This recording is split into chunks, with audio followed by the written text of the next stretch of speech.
আসসালামু আলাইকুম ওয়া রাহমাতুল্লাহি ওয়া বারাকাতুহু। আলহামদুলিল্লাহি রাব্বিল আলামিন ওয়াল আকিবাতু লিল মুত্তাকিন ওয়াস সালাতু ওয়াস সালামু আলা রাসূলিহিল কারীম ওয়া আলা আলিহি ওয়া আসহাবিহি আজমাইন ওয়া মান তাবিআহুম বিইহসানিন ইলা ইয়াউমিদ্দিন। প্রিয় দর্শক, সকলকে প্রীতি ও শুভেচ্ছা জানিয়ে শুরু করছি। আলোচনার বিষয় হচ্ছে টেলিভিশন ক্রয় বিক্রয় করা।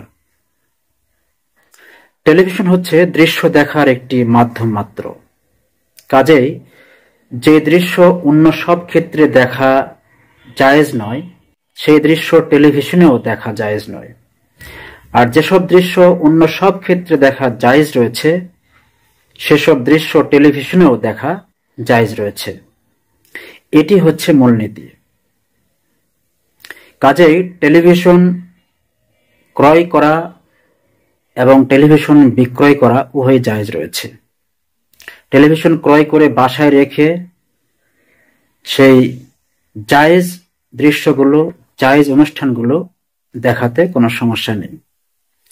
এক্ষেত্রে একটি উদাহরণ দিলে বিষয়টি আরো পরিষ্কারভাবে বোঝা যাবে।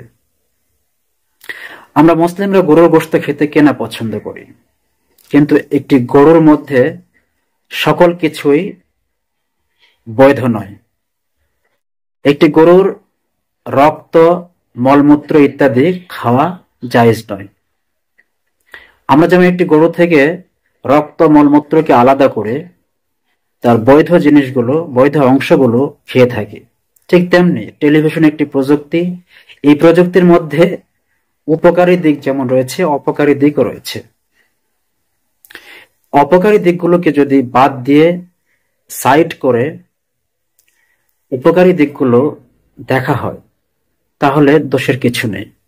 তবে এখানে সতর্কতামূলক একটি ব্যবস্থা গ্রহণ করতে হবে। সেটি হচ্ছে, যদি কেউ তার পরিবারের সদস্যদের নিয়ন্ত্রিত উপায়ে এই টেলিভিশন দেখার ব্যবস্থা না করতে পারে বা নিয়ন্ত্রণ করতে না পারে, সেই যোগ্যতা, সেই দক্ষতা, সেই ক্যাপাসিটি যদি কারো না থাকে, তাহলে তার উচিত হবে না যে টেলিভিশন ক্রয় করে বাসাতে রাখা।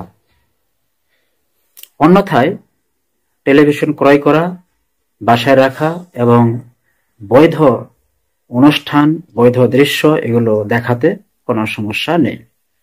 তো আল্লাহ তাআলা আমাদের সকলকে বিষয়টি বোঝার এবং সে অনুযায়ী আমল করার তৌফিক দান করুন। সুবহানাকা আল্লাহুম্মা বিহামদিকা আশহাদু আল্লা ইলাহা ইল্লা আনতা আস্তাগফিরুকা ওয়া আতুবু ইলাইক।